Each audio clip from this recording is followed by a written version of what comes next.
अब है हमारे पास क्वेश्चन नंबर 13 और क्वेश्चन नंबर 13 में दिया हुआ है माइकल ने 1200 अंडे 16 रुपए प्रति दर्जन की दर से खरीदे। ठीक है, तो एक दर्जन में कितना अंडा होगा? एक दर्जन में 12 अंडा होगा। ठीक है, तो 12 अंडों का क्रय मूल्य कितना होगा? 16 रुपए होगा। क्यों 16 रुपए होगा? क्योंकि माइकल ने जो अंडे खरीदे हैं ना, वो 16 रुपए प्रति दर्जन की दर से खरीदे हैं। यानी कि एक दर्जन अंडे का मूल्य कितना हो गया? 16 रुपए। तो लिखो, क्या लिखोगे? 12 अंडों का क्रय मूल्य, है ना। तो यहां पर हम लोग लिख रहे हैं 12 अंडों का क्रय मूल्य। तो 12 अंडों का क्रय मूल्य कितना हो जाएगा? 16। तो अब हम लोग एक अंडे का क्रय मूल्य निकालेंगे कि एक अंडे का दाम कितना पड़ा। तो क्या लिखोगे? एक अंडे का क्रय मूल्य। तो आपको पता है ना हम लोग एक अंडे का क्रय मूल्य कैसे निकालेंगे? मैंने आपको बताया था कि यदि दो पेन का दाम कितना हो? 4 रुपया, तो एक पेन का दाम कैसे निकालोगे? ये वाला 4 जो है ना, यहाँ पर लिखोगे और जो आगे में संख्या रहता है वो यहाँ पर आ जाता है। ठीक है, अब देखो ये 2 से कट जाएगा कितने बार में? 2 बार में। तो एक पेन का दाम कितना निकल गया? 2 रुपया। तो उसी तरह से जब हम लोग एक का निकालते हैं, है ना, तो एक का निकालने के लिए क्या करोगे? ये वाला जो संख्या है वो यहाँ पर लिखोगे और जो आगे में संख्या रहता है वो कहाँ लिखोगे? डिवाइड में लिखोगे यहाँ पर। तो इससे क्या निकलेगा? एक अंडे का दाम निकलेगा जब इसको काट दोगे तब। तो हम लोग इसको काटेंगे नहीं, अभी इसको ऐसे ही छोड़ देते हैं। देखो माइकल ने कितने अंडे खरीदे थे? 1200 अंडे खरीदे थे। ठीक है, तो हमने एक अंडे का क्रय मूल्य निकाल लिया, तो अब हम लोग 1200 अंडे का क्रय मूल्य निकालेंगे। तो क्या लिखोगे? 1200 अंडों का क्रय मूल्य, है ना, कि 1200 जो अंडे खरीदे वो कितने में खरीदे। तो 1200 अंडों का क्रय मूल्य निकालने के लिए क्या करोगे? टोटल कितना अंडों का निकाल रहे हो? 1200 अंडों का। तो 1200 को किससे मल्टीप्लाई करोगे? जो एक अंडा का मूल्य है, और एक अंडा का मूल्य कितना है? 16/12। ठीक है, अब इस 12 से ये कट जाएगा 100 बार में, कट जाएगा ना। 12 का टेबल में 12 आएगा एक बार में, और ये 2 जीरो क्या होगा? उतर जाएगा। तो इससे हमारा क्या निकल गया? 1200 अंडों का क्रय मूल्य, कि उसने जो अंडे खरीदे वो कितने रुपए में खरीदे। तो इस 16 को एक से 100 से मल्टीप्लाई करोगे तो कितना आ जाएगा? 1600 आ जाएगा, है ना। तो इसका मतलब हुआ कि 1200 अंडों का क्रय मूल्य 1600 रुपए। 1600 रुपए में उसने अंडे खरीदे थे, है ना। अब हमसे क्वेश्चन पूछ रहा है कि वह प्रति 100 किस दर पर बेचे कि उसे 15% का लाभ हो, है ना। 100 अंडे को वो कितने दाम पे बेचेगा कि 15% का लाभ होगा, है ना। तो देखो लाभ प्रतिशत कितना दिया हुआ है? 15%, है ना। तो सबसे पहले क्या करो, यहां पर लाभ लिख लो। लाभ, लाभ बराबर कितना है? 15%। ठीक है, तो लाभ मूल्य कितना होगा? लाभ मूल्य निकालो। लाभ मूल्य निकालोगे तो देखो टोटल क्रय मूल्य कितना है? 1600 रुपए, है ना। टोटल का बात कर रहा हूं मैं। टोटल उसने पैसे लगाए 1600 रुपए। तो 1600 का 15% निकालो। 1600 का 15%, क्योंकि उसको 15% लाभ चाहिए, तो हम लोग 15% निकाल रहे हैं। तो देखो 1600 का 15% निकालोगे तो कितना आएगा? ये जीरो को कैंसिल कर देगा, ये जीरो इस जीरो को कैंसिल कर देगा। अब देखो 15 छक कितना होता है? 90, है ना। 15 छक 90, तो 90 का क्या लिखोगे? जीरो। और 15 एकम 15, और बकिया 9 कितना हो जाएगा? 24, है ना। तो ये कितना आया? 240 रुपए, है ना। तो देखो अब विक्रय मूल्य कितना होगा, है ना। हम लोग लिखेंगे 1600 अंडों का विक्रय मूल्य, है ना। हम लोग पहले 1600 का निकालेंगे। तो लिखते हैं 1600 अंडों का विक्रय मूल्य। देखो 1600 अंडों का विक्रय, सॉरी सॉरी सॉरी, उसने 1200 अंडे खरीदे थे ना, तो हमें क्या लिखना होगा? 1200 अंडे लिखने चाहिए थे। 1200 अंडों का विक्रय मूल्य, 1200 अंडे उसके कितने रुपए में वो बिकेगा। तो देखो क्रय मूल्य कितना था? 1600 रुपए। 1600 रुपए में उसने खरीदा था, और लाभ मूल्य कितना निकला? 240। इनको जोड़ दोगे तो ये कितना आएगा, ये आएगा 1840, है ना। यानी कि जब इसको 1200 अंडों को बेचेगा तो कितना मिलेगा, 1840 रुपया, है ना। तो अब एक अंडे का विक्रय मूल्य निकालेंगे हम लोग, ठीक है। तो हम लोग निकालते हैं अब एक अंडे का विक्रय मूल्य। यहां पर लिखेंगे एक अंडे का विक्रय मूल्य। तो देखो एक अंडे का विक्रय मूल्य कैसे निकालते हैं, यहां पर जो संख्या होता है उसको कहाँ लिखते हैं, ऊपर 1840, और ये जो संख्या होता है 1200 वो कहाँ आ जाएगा, नीचे, है ना। तो ये क्या निकल गया, एक अंडे का विक्रय मूल्य निकल गया, है ना। इसको हम लोग अभी नहीं काटेंगे, लेकिन हमसे क्वेश्चन में क्या पूछा था, आपको अगर याद हो तो हमसे क्वेश्चन में पूछा था कि वह इन्हें प्रति 100 किस दर में बेचे, यानी 100 अंडों का विक्रय मूल्य पूछा था कि वह इन्हें प्रति 100, है ना, 100 अंडों को किस दर पर बेचे तो 15% लाभ होगा। तो देखो हम लोग क्या करेंगे, 100 अंडों का विक्रय मूल्य निकाल देंगे अब, ठीक है। तो 100 अंडों का विक्रय मूल्य कैसे निकालोगे, तो यहां पर लिखोगे 100 अंडों का विक्रय मूल्य, तो ये कितना आ जाएगा, देखो 100 अंडों का निकालना है तो यहाँ पे क्या लिखोगे 100, और एक अंडे का विक्रय मूल्य कितना है 1840 बटा 1200। अब इसको सॉल्व कर दो, आपका आंसर आ जाएगा, ठीक है। अब देखो हम लोग क्या करेंगे, इस जीरो से इस जीरो को कैंसिल कर देंगे, और इस जीरो से इस जीरो को कैंसिल कर देंगे। अब देखो 4 का टेबल से ऊपर नीचे कट रहा है ना, 4 का टेबल से ये भी कट जाएगा, 4 का टेबल से ये भी कट जाएगा। वैसे 2 से भी कट सकता है ऊपर नीचे, 2 से इधर भी कट सकता है ना। तो हम लोग क्या करते हैं, इसको 4 से काट देते हैं। देखो 4 का टेबल में 12 आएगा 3 बार में, ठीक है। और ये कटेगा 4 बार में आता है 16, है ना। बचेगा 2, तो 24, 24 आता है 6 बार में, ठीक है। तो अब इसको जो है हम लोग इधर लिख लेते हैं जो भी हमारा आया। देखो इधर 10 है और 460 है, तो जब इनको गुना करोगे, सॉरी इधर 10 है और इधर 46, जब इनको गुना करोगे तो कितना आएगा 460, और नीचे में हमारा क्या बचा 3। जब इसको आप डिवाइड करोगे तो ये आएगा 15.3, है ना। तो ये हमारा कितना हो गया, 100 अंडों का विक्रय मूल्य हो गया 153 रुपया 33 पैसा, ठीक है। आप इसको यहाँ पर डिवाइड करके देख सकते हो।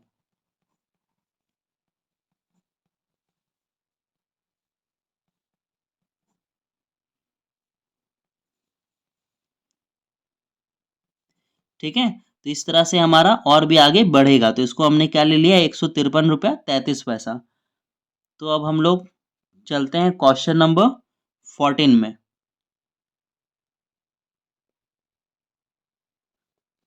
तो अब हम लोगों के पास क्वेश्चन नंबर 14 है, ठीक है। तो क्वेश्चन नंबर 14 को पहले आप समझ लो। क्वेश्चन नंबर 14 में दिया हुआ है एक फल विक्रेता, ठीक है, एक फल बेचने वाला 1200 केले 15 रुपए प्रति दर्जन की दर से खरीदे, है ना। तो फल विक्रेता ने कितने केले खरीदे, 1200 रुपए खरीदे, ठीक है। और कितने रुपए में खरीदे, तो 15 रुपए प्रति दर्जन, प्रति दर्जन, एक दर्जन में कितना केला होगा, 12 केला होगा। तो 12 किलो का क्रय मूल्य कितना होगा, 15 रुपए होगा। तो इससे हमारा निकल गया 12 किलो का क्रय मूल्य, है ना। तो अब इसके आगे हम लोग बढ़ते हैं। देखो उस उनमें से उसने जो 800 केले थे ना, 1200 में से 800 केले, देखो 4 रुपए में 2 की दर से, यानी कि 4 रुपए में 2 ठो बेचा, है ना। और जो शेष केले बचे, यानी कि 1200 में से 800 बिक गया, तो शेष कितना बचा 400। तो उस 400 केलों को 8 रुपए में 5 ठो बेचा, ठीक है। तो हमें क्या निकालना है, प्रतिशत निकालना है कि लाभ हुआ या फिर हानि हुआ, ठीक है। तो इसको हम लोग करते हैं फटाफट। तो सबसे पहले देखो हमें क्या निकालना है, क्रय मूल्य निकालना है, किसका 1200 किलो का क्रय मूल्य निकालना है। तो 1200 को केलों का क्रय मूल्य नहीं दिया हुआ है, लेकिन क्या दिया हुआ है, प्रति दर्जन, है ना। एक दर्जन का कितना दाम है, 15 रुपया। तो लिखोगे 12 केलों का क्रय मूल्य बराबर 15 रुपया। तो यहां पे लिखो 12 केले का क्रय, 12 केले का क्रय मूल्य कितना होगा, 15 रुपया। तो इससे क्या निकल जाएगा, एक केले का क्रय मूल्य निकल जाएगा, एक केले का क्रय मूल्य। और हम लोग एक केले का क्रय मूल्य कैसे निकालते हैं, इससे पहले वाले वीडियो में मैंने बहुत ही अच्छी तरह से आपको समझाया है, ठीक है। तो ये हमारा हो गया एक केले का क्रय मूल्य, 15 यहाँ पे आ जाएगा और 12 यहाँ से आ जाएगा, ठीक है। हमें निकालना है 1200 केलों का क्रय मूल्य। तो यहाँ पर लिखोगे 1200 केलो, 1200 केले का क्रय मूल्य। तो 1200 किलो का क्रय मूल्य क्या होगा, 1200 मल्टीप्लाई 15/12, ठीक है। अब ये काटने में आसान हो गया, इस 12 को इसको काटोगे तो कितना आएगा, 12 का टेबल में 12 आता है एक बार में, और ये 2 जीरो क्या होगा, उतर जाएगा। अब देखो 15 और इस 100 को मल्टीप्लाई करोगे तो कितना आएगा, 1500, है ना। तो इसका क्या मतलब हुआ कि 1200 किलो का क्रय मूल्य निकल गया 1500, है ना। अब देखो, अब जो क्वेश्चन में दिया है हम लोग वो करते हैं। क्वेश्चन में लिखा है कि 800 केले 4 रुपए में 2 की दर से बेचें, है ना। तो इसको लिख लेते हैं, 800 केले 4 रुपए में 2 की दर से बेचें। तो यहाँ पे लिखते हैं 800 केले 4 रुपए में 2 की दर से बेचें, ठीक है। तो इसका मतलब हुआ कि 2 केलों का विक्रय मूल्य कितना होगा, 4 रुपए होगा, है ना। तो हम लोग लिखेंगे 2 केले का विक्रय मूल्य। तो 2 केले का विक्रय मूल्य कितना होगा, 4 रुपए, क्योंकि हमें दिया हुआ है कि 4 रुपए में 2 की दर से बेचे, यानी 2 की दर, यानी 2 किलो का दाम कितना है, 4 रुपया, है ना। तो एक केले का विक्रय मूल्य कितना होगा, तो क्या लिखोगे, एक केले का विक्रय मूल्य। और आप लोग जानते हो कि एक केले का कैसे निकलता है, ये वाला यहाँ पर हम लोग इसको ऊपर कर लेते हैं, ये वाला 4 हम लोग यहाँ पर लिख देते हैं, और ये 2 जो है उसके नीचे आता है। तो एक केले का विक्रय मूल्य कितना आ गया, कट के 2 रुपए। तो हमें कितने केले का निकालना है, हमें 800 किलो का विक्रय मूल्य निकालना है। यहाँ पर लिखेंगे 800 किलो या फिर केले का विक्रय मूल्य। 800 केले का विक्रय मूल्य कितना हो जाएगा, 800 मल्टीप्लाई 2, और ये आ जाएगा 1600 रुपये। 800 किलो का विक्रय मूल्य कितना आ गया, 1600 रुपये, ठीक है। तो अब देखो, अब हम लोग यहाँ पर ये वाला लाइन उतारेंगे, कौन सा, ये वाला, है ना। 8 रुपए में, है ना, शेष केले, है ना। देखो क्या लिखा हुआ है, शेष को 8 रुपए में 5 की दर से बेचे।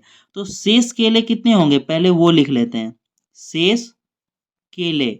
देखो कुल केले कितने थे, टोटल केले थे 1200, 1200 में उसने 800 बेच दिया, तो कितने केले बचे, बचा 400। तो शेष केले कितने होंगे, 400, है ना। तो लिखा है शेष को 800 में 5 की दर से बेचे, यानी कि जो 400 केलों को या फिर केले को, 400 केलों को 8 रुपए में 5 की दर से बेचे, 5 की दर से बेचे, ठीक है। तो इसका मतलब हुआ कि 5 केलों का विक्रय मूल्य कितना है, 8 रुपए। 5 केले उसने कितने में बेचे, 8 रुपए में, है ना। तो यहाँ पर लिखेंगे 5 केले का विक्रय मूल्य। तो 5 केले का विक्रय मूल्य कितना हो जाएगा, 8 रुपए। तो इससे हम लोग निकाल लेंगे एक केले का विक्रय मूल्य। तो फिर क्या लिखोगे, एक केले का विक्रय मूल्य। तो एक केले का विक्रय मूल्य कैसे निकालोगे? ये 8 यहाँ पे लिखोगे और 5 कहाँ आ जाता है? नीचे आ जाता है। तो उसने 400 केले बेचे थे ना, तो 400 केलों का विक्रय मूल्य निकालना होगा। लिखोगे 400 केले का विक्रय मूल्य। तो 400 केलों का विक्रय मूल्य क्या होगा? ये 400, और एक केले का विक्रय मूल्य कितना है? 8/5, है ना। अब देखो, अब ये ऊपर नीचे कट जाएगा। 5 का टेबल में 40 आता है 8 बार में, और ये जीरो उतर जाएगा। तो अब देखो, इसको इसको क्या करेंगे? मल्टीप्लाई करेंगे, है ना। 8 जीरो जा कितना होगा? जीरो, और 8 8 जा कितना होता है? 64। तो 400 किलो का विक्रय मूल्य कितना निकल गया? 640। अब देखो, कुल विक्रय मूल्य कितना होगा? टोटल कितना होगा? देखो, 800 किलो को बेचा था उसने 1600 में, और 400 किलो को कितना में बेचा? 640 रुपए में। तो लिखो कुल विक्रय मूल्य, ठीक है। यहाँ पे लिखेंगे कुल विक्रय मूल्य। विक्रय मूल्य, तो कुल विक्रय मूल्य कितना हो जाएगा? देखो, कुल विक्रय मूल्य बराबर 1600 जो पहले बेचा था, और अभी जो बेचा 640। तो कुल विक्रय मूल्य कितना हो जाएगा? जीरो में जीरो जोड़ोगे, जीरो। 4 में जीरो जोड़ोगे तो कितना आएगा? 4 आएगा। 6 में 6 जोड़ोगे 12, बचा हाथ में 1, और एक जोड़ोगे तो कितना होगा? 2। तो यानी कि कुल विक्रय मूल्य कितना हो गया? कुल विक्रय मूल्य हो गया 240 रुपए, ठीक है। तो हमें क्या निकालना है? लाभ या हानि प्रतिशत निकालना है। तो कितने रुपए का लाभ हुआ, पहले ये निकालना पड़ेगा। तो हम लोग लिखेंगे, यहाँ पर हमें देख के पता चल रहा है कि लाभ हुआ। खरीदा कितना में था? खरीदा था 1500 में, और बेचा कितना? 2240 में। तो क्या हुआ? लाभ हुआ। तो हम लोग लिखेंगे लाभ मूल्य। तो लाभ मूल्य कितना होगा? 2240 में घटा दोगे 1500, तो ये आएगा 740, है ना। तो 740 का क्या हुआ? लाभ हुआ।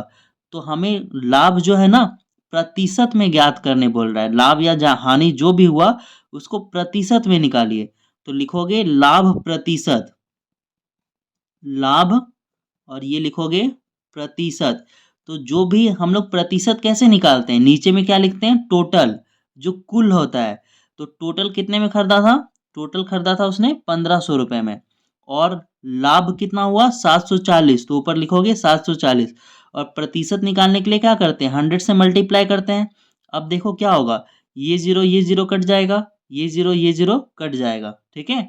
और लाभ प्रतिशत क्या करेंगे? इस 74 को 15 से डिवाइड करके लाभ प्रतिशत निकाल लेंगे, है ना। तो डिवाइड करते हैं हम लोग, इधर इधर हम लोग लिख रहे हैं 15, और इधर लिख रहे हैं 74, है ना। तो 4 बार में कितना आता है? 60 आता है। 5 बार में ले नहीं सकते, 75 आ जाएगा, ज्यादा आ जाएगा। तो ये आएगा 4, ये बचेगा 1, है ना। अब देखो, 15 का टेबल में 14 तो आता नहीं है। यहाँ पर हम लोगों का जीरो छूट गया था ना, यहाँ पे जीरो छूट गया था। लाभ कितना हुआ था? 740। तो यहाँ पर क्या उतरेगा? जीरो। फिर ये 9 बार में कितना आएगा? 135, है ना। फिर घटाने पे कितना बचेगा? 5।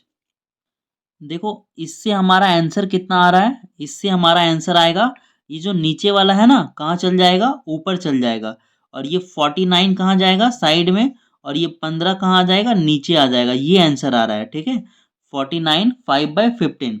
लेकिन बुक में ये आंसर नहीं दिया हुआ है। बुक में दिया हुआ है 49, और यहाँ पर 1/3 दिया हुआ है, ठीक है। यहाँ 1 है और यहाँ पर 3 दिया हुआ है। तो ऐसा इसलिए हो रहा है क्योंकि यहाँ पर ये कटेगा, है ना, ऊपर नीचे कटेगा। तो इसको हमने लोवेस्ट टर्म में नहीं किया, काटा नहीं, इसलिए यहाँ पर कट रहा है डिवाइड देने के बाद। तो इसको यहीं पे काट लो। देखो, 5 का टेबल में ये आएगा 3 बार में, और ये 5 का टेबल में आएगा 148 बार में। जब इसको आप डिवाइड करोगे तो ये आएगा 49 1/3%। और ये हमारा क्या है? आंसर। लाभ प्रतिशत कितना होगा? 49 1/3। कोई दिक्कत?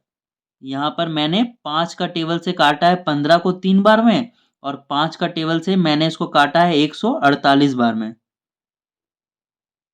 ठीक है।